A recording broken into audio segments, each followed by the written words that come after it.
I am transgender. Growing up, it was scary. I didn't have anyone to talk to. My family didn't understand. It's a struggle to be real. Society, for some reason, doesn't want people to be real. I've come across a lot of transgender children in the world, and I want to do everything in my power to make sure that they don't go through the things that I went through. It doesn't matter what gender you are. It doesn't matter what you look like. It just matters, are you a good person? I want someone to know it's okay to be transgender. It's okay to discover that you're not transgender if you think you are. It's okay to be gender fluid. It's okay to be gender neutral. It's okay to be gender non-conforming. It's okay to be male. It's okay to be female. It's okay to be gay, straight, lesbian. It's okay. Just please be a good person. Be kind.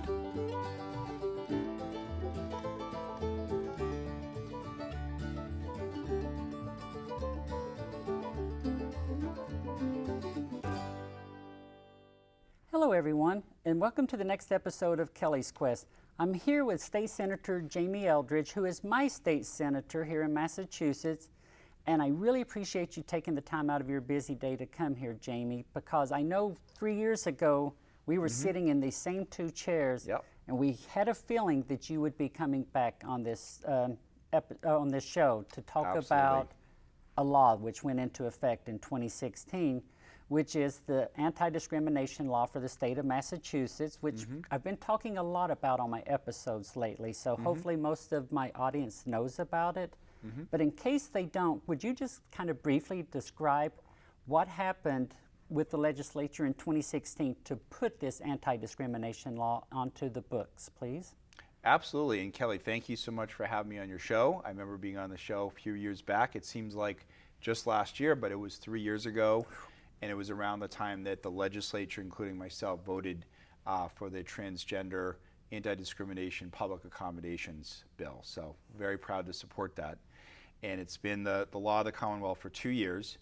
And what that did is it said that for any public accommodation, whether it's a business, whether it's going to a government office, whether it's a movie theater, that a person cannot be discriminated against, cannot be prohibited from going into that facility or being hired to, say, work in a facility or business based on their gender identity. So we took Massachusetts, sort of very comprehensive anti-discrimination law that dealt with, ethnicity and race and national origin and gender, and we added gender identity to that definition. So it really was very straightforward. However, when we did vote for it, there was a lot of activism, a minority, but a vocal minority of those against the legislation. We thought that would sort of, at least I thought, or maybe I was hopeful, that would be the end of it. But those who support discrimination based on gender identity have collected the signatures to bring it back on the ballot on Tuesday, November 6th. So here we are. So what that means for me personally as a transgender woman, just so I can wrap my head around this, before 2016, if I went to a restaurant and somebody said, I don't want you in this restaurant because you're transgender, I had to leave. Absolutely. 2016, a law went into effect. That same person says to me, I don't want you in this restaurant because you're transgender. I'm probably still going to leave because I don't want to give my money to that person. But now there's laws in place that protect me that says that that's illegal what that person did. Exactly, that's illegal, that there's the Mass Commission Against Discrimination, the Attorney General's office, that could take legal action against that business owner or employee that acted in that discriminatory manner. And I think, as a sort of extrapolation of that, there's just been a greater acceptance of the transgender community because, the legislature has made clear that discrimination is wrong and against the law. And for me, that's huge. That was one of the reasons I moved to Massachusetts in 2014 before this law went into effect, having no idea that it was going to go into effect. But I chose this state because I knew that it was a progressive state. I knew that here in Massachusetts, that same-sex marriage was a done deal a long time before it was on the federal level. And always in Tennessee, I kind of, in the back of my mind, knew that Massachusetts might be an okay place to move to. So when I moved here in 2014, all of that was confirmed, that it was the right place to move to. And then in 2016, for the first time in my life, I felt safe when this law went into effect. And when the law went into effect, the first thing that I thought of was the little bitty kids that are transgender in this state that are safe now. Absolutely. That can get their health care, that can be safe in their schools, which there were already laws in place to keep them safe in their schools. But now they could go with their parents to theaters. They could go do the things that kids do. And that was one of my biggest joys out of that law being passed, was I felt safe. And as an educator and as a teacher, I knew that these children could now truly be themselves a little bit more comfortably. When the law went into effect, was it bipartisan? Was it partisan? You said there was some people that were against it, but overall, what was the legislature like during that time? Yeah, so in the 2015-2016 session in the state Senate, there was unanimous support for the transgender public accommodation civil rights bill. So that was Republicans, that was Democrats, it was unanimously voted for. In the House, there were some Republicans that voted against it, but it overwhelmingly passed in the House, and Governor Baker signed the bill, and it was put into effect for the following year. Since then, there have been no crimes committed because of the transgender public accommodations law.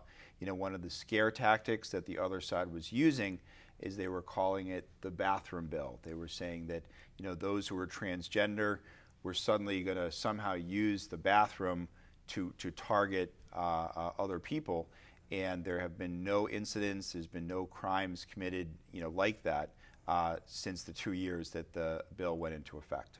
I know that there's an organization, the Williams Institute, that just did a study over these 2 years and have statistical data to show that there's been no increase in crime because of me having the rights, having civil rights.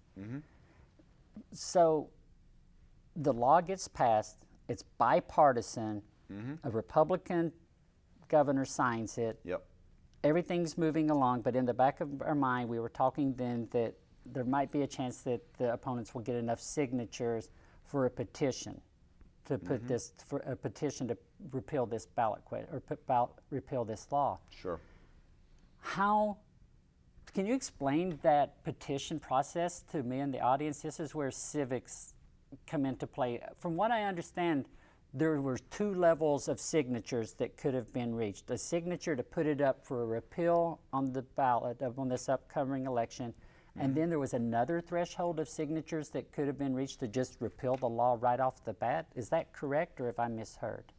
Well, there's different ways that you can repeal a law, but the way that the people that support repealing the transgender public accommodations law, so the people that put forward question 3, what they had to do is collect a certain percent of signatures based on how many people voted in the previous election.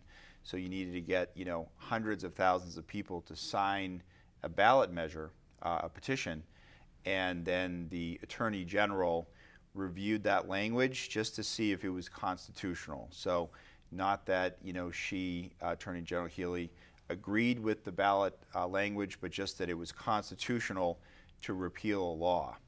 Unfortunately, in Massachusetts, it is allowed to put forward a ballot measure that would, in my opinion, take away people's civil rights. That is legal to do, and so that's the ballot question that we'll all be voting on question on November 6th. Is, do you support repealing the bill that passed in 2015? So to clarify, if you vote yes on ballot question 3, you uphold the law that has been in place for 2 years, that there's been no increase in crime and it continues to give me my protections. If you vote no, you are saying you are not my equal, Kelly Jenkins, and I should be able to discriminate against you and not let you come into my restaurants. That's because I take it very personally. That's how I see it, is if you vote no, you're saying, I don't think you're my equal. I don't feel that you should necessarily be allowed to live your life freely. And I understand the technique of the fear-mongering with this. That's the scary part about it, is they get these signatures through misinformation. And they continue to do this misinformation to try to take away my civil rights, to try to take away transgender people's civil rights. Is there anything happening in the legislature that might say, you know, civil rights are kind of off limits. We shouldn't be allowed to vote on people's civil rights? Yes, there is, Kelly. There's actually a bill that I have filed. It's a constitutional amendment that would say that when considering ballot measures, you know, if there's a ballot measure, say, to cut a tax or to, you know, pass an environmental bill, you know, that's one thing. But if there's a bill that would take away someone's civil rights, say public accommodations for people who are African American or transgender, or making sure that there are equal pay laws for men and women, the constitutional amendment would say that anything that's affecting a person's civil rights would not allowed to be on the ballot. So that's a legislation that I've filed that hasn't passed yet. If it were to pass, in my opinion, it would mean that the proponents of repealing this public accommodations law for the transgender community would not have been allowed to put it on the ballot. Kind of wish that was in place maybe 3 years ago, but you know, it's called progression for a reason. It's called being progressive for a reason, because you're moving forward and you're learning and you're reacting. So thank you for doing that. I have no idea if that will pass or not, or I'm like, but for me, just civil rights shouldn't even be a discussion for anyone. It's just like it should be taken for granted that I should be able to go live my life just like everybody else should. And the opponents that are doing this with this ballot question, they've worded things very cleverly. They will call me a man. They will say that it's a bathroom bill, because apparently that's the only thing I do in life is go to a bathroom, and I don't do anything else, so it's a bathroom bill. They'll use clever language of men are now going to just go sit in women's restrooms and loiter, and there's nothing that women can do about it. It's still a crime in the state of Massachusetts for anyone to do anything criminally in a bathroom. Just like anywhere else. Just like anywhere else. And that has not changed from this law. But the opponents, from how I've read some of their articles, some of their tactics, they want people to believe if this way over here happens, if Kelly Jenkins gets to keep her rights to be able to go eat in anywhere, some man way over here is now going to take advantage of it. For me, if they're that afraid of men, if they think that men are that dangerous, there's the Me Too movement. Absolutely. And if they really and truly want to help women, why not go help where we know there's a problem? Absolutely. So for me, it strikes of true discrimination, and they're tricking people. There's people that have never met a transgender person, and the only thing they're going to ever hear about transgender people is what they hear through this organization that is going around spreading this misinformation. And I have faced these opponents my whole life. I have faced bigotry. I have faced misrepresentation. I have faced religious ideology. I have faced all of that. And I left Tennessee thinking I was done with it. And it's really about those who are trying to push the repeal of this public accommodation civil rights law. I think they're wanting to protect the patriarchy. You know, whether it's gay rights and gay marriage, or LGBTQ rights, including transgender rights. It's you know, the phrasing that they often use is special rights. Well, it's not special rights. We're just providing equal rights. Just as you and I were able to enter, you know, ActonTV to do this show, or go to a restaurant later, or go to a bathroom, you know, that shouldn't that there should be no discrimination or prohibition based on our gender identity. So it's a very clear law. I mean, literally the law we passed just added 2 words, gender identity, to the anti-discrimination law that Massachusetts has had for decades.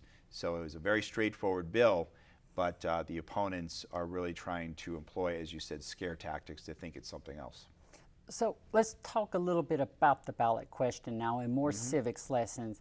Can you I read the ballot question and I've heard this from a lot of people, and this is one of the things that makes me nervous. I went to a synagogue in Chelmsford this past Sunday. One of the ladies, while I was organizing this with her, said, "We support your rights 100%. We are going to vote no on 3. And I'm like, no, stop. That's incorrect. You're going to vote yes on 3 because you're going to uphold my dignity. You're going to say, yes, I value you. Yes, I support you.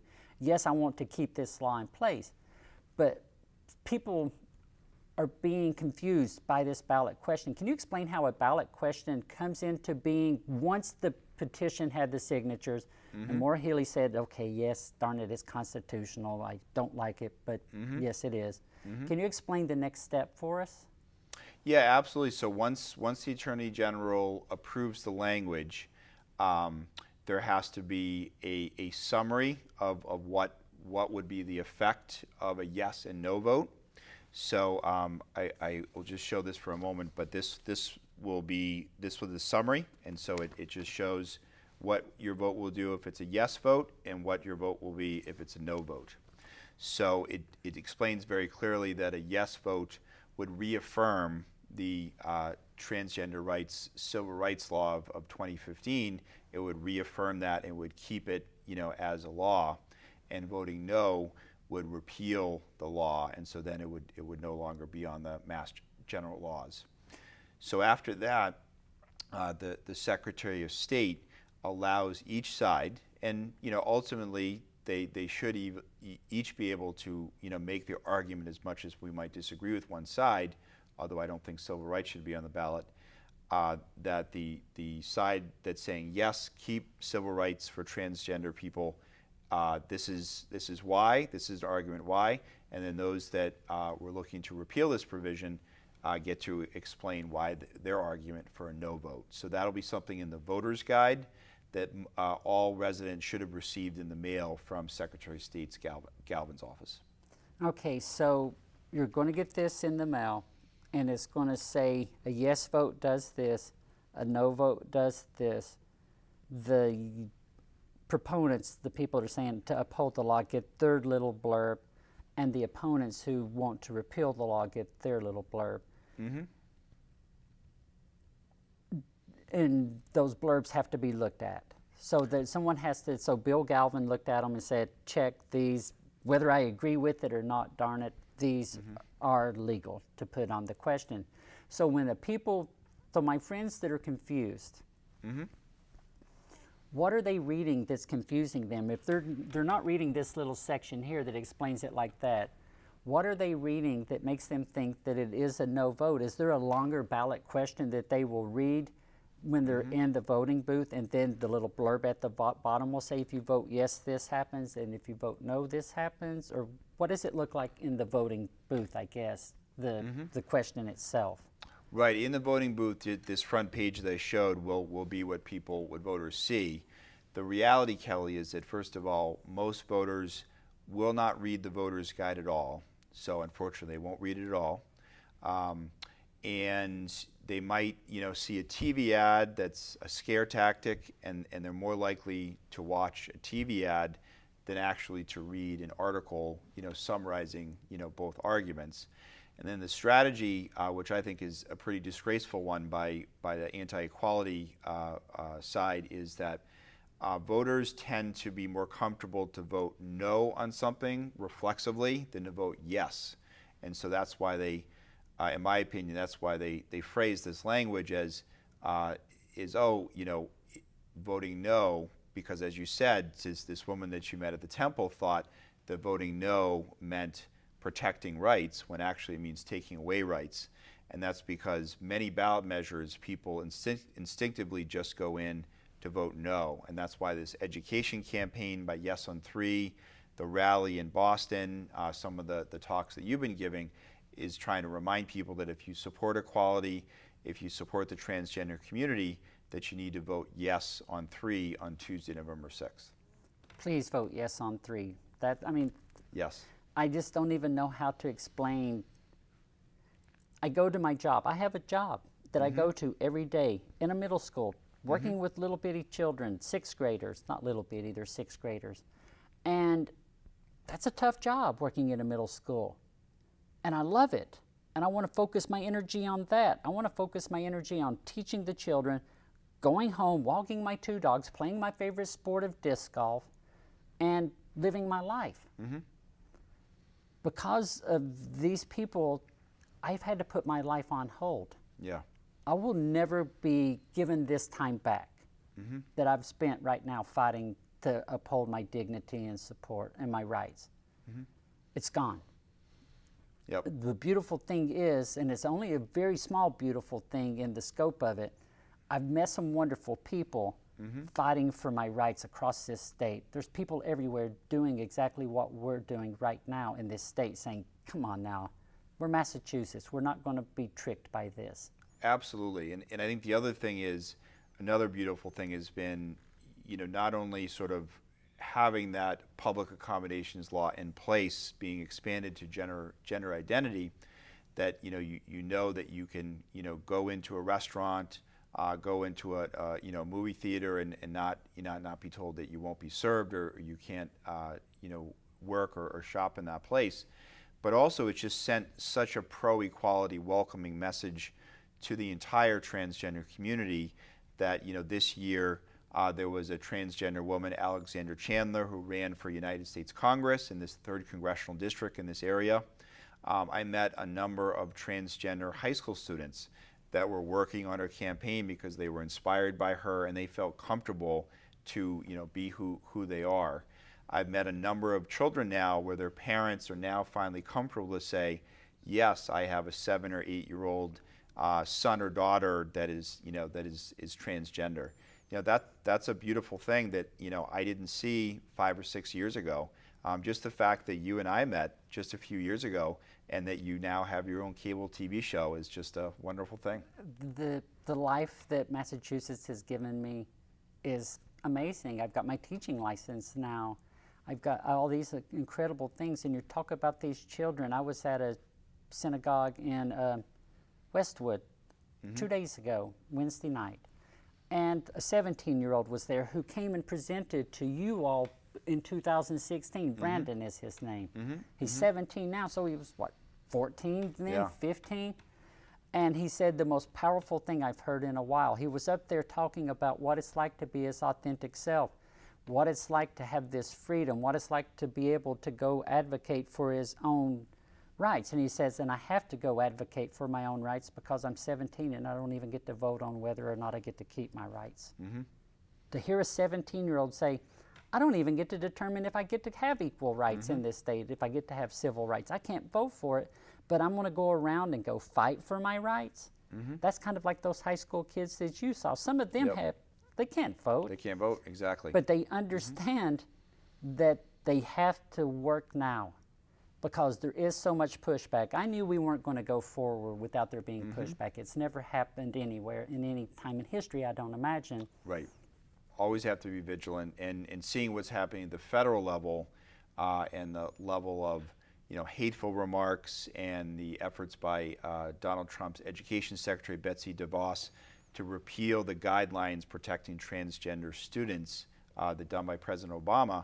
That's extremely disturbing, and that impacts people's behaviors and actions, and we really need to call that out and say that's unacceptable. I'm glad you pointed that out. I do know that some of my transgender friends are feeling some pushback personally from society. And that's the part that makes me sad. So saying yes on 3 is more than just saying yes to transgender people having equality. It's saying yes that humans are valued in Massachusetts. It's saying yes, we understand that everybody is important here. And the fact that you worked before I ever even met you to give me rights, to let me have this chance to have this show, to let me go teach, you were part of that process. And I appreciate that from the bottom of my heart, Jamie, because Tennessee never would have happened. So thank you so much for coming, Jamie. The next time we meet, hopefully it'll be on a disc golf course or doing one of your hobbies instead of... We can discuss something else, exactly. We can discuss something else. We can discuss something else for sure. But thank you so much for being on the show, and everybody out there, thank you for tuning in, and make sure that you share this video with everybody once you see it, and vote yes on 3, and let's keep doing good in the world. Thank you. Goodbye.